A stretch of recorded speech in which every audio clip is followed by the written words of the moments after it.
ఒకరు జిల్లా యంత్రాంగానికి అధికారి, ఇంకొకరు జీవీఎంసీ కమిషనర్. ఇద్దరే. ఇద్దరి వ్యవహార శైలి భిన్నంగా ఉంటుంది. అదే ఇప్పుడు కొంపలు ముంచేస్తుందని ఆందోళన కలిగిస్తుంది. విశాఖలో ఈ ఇద్దరు ఉన్నత అధికారుల మధ్య ఈగో క్లాసెస్ ప్రస్తుతం విశాఖ నగర అభివృద్ధికి ఆటంకం కలిగించే విధంగా ఉందనే సందేహాలు, అనుమానాలు జిల్లాలోని అధికార వర్గాలలో వ్యక్తమవుతున్నాయి.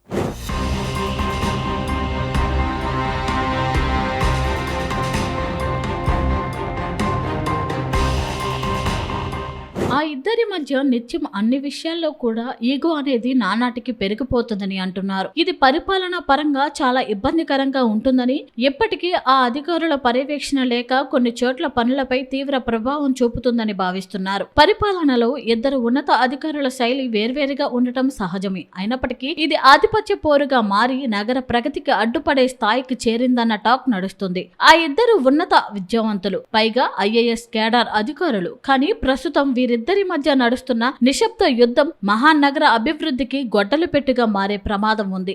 జీవీఎంసీకి పాలకవర్గం లేని సమయంలో వీరే సర్వస్వమై నగరాన్ని ముందుకు నడిపించాల్సిన ఇద్దరు అధికారుల మధ్య ఈగో క్లాషెస్ జిల్లా అధికార వర్గాల్లో హాట్ టాపిక్ గా మారాయి.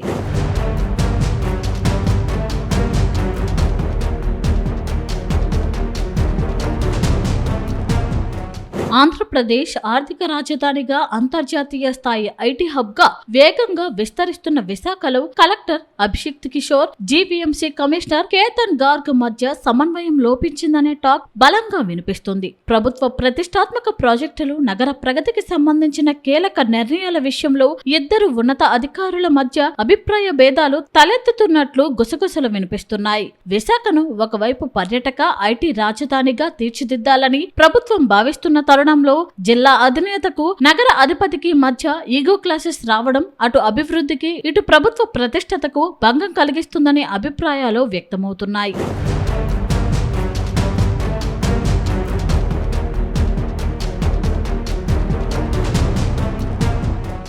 జీవీఎంసీ స్పెషల్ ఆఫీసర్ గా జిల్లా కలెక్టర్ వ్యవహరిస్తున్నారు. అంటే జీవీఎంసీకి సంబంధించిన ప్రతి పెద్ద నిర్ణయానికి, నిధుల మంజూరుకు కలెక్టర్ ఆమోదం తప్పనిసరి. దీంతో కలెక్టర్ కు, నగర పాలనను క్షేత్ర స్థాయిలో నడిపించే కమిషనర్ కు మధ్య పూర్తి స్థాయి అవగాహన ఉండాలి. కానీ పనుల పరిశీలన, నిధుల కేటాయింపులు, బదిలీలు వంటి కొన్ని అంతర్గత ఫైళ్ల కదలికల్లో ఇద్దరు అధికారులు మధ్య గ్యాప్ స్పష్టంగా కనిపిస్తోందని సమాచారం. ఒకరు తీసుకునే నిర్ణయాలను మరొకరు అంగీకరించకపోవడం, ఫైళ్లను పెండింగ్ లో పెట్టడం వంటి పరిణామాలు పరోక్షంగా జీవీఎంసీ పనితీరుపై ప్రభావం చూపుతున్నాయని చెబుతున్నారు. పాలకవర్గం లేని సమయంలో అధికారులే పెద్ద మనసుతో ఆలోచించి నగర ప్రగతిపై తమ ముద్ర వేయాల్సి ఉంది. వీరిద్దరి అంతర్గత విభేదాల వల్ల పనులు నత్తనడకన సాగే ప్రమాదం ఉందని మేధావులు ఆందోళన వ్యక్తం చేస్తున్నారు. జిల్లా ప్రజా ప్రతినిధులు స్పందించి వీరిద్దరిని సమన్వయపరిచి నగర ప్రగతి కుంటుపడకుండా చూడాలని పలువురు కోరుతున్నారు.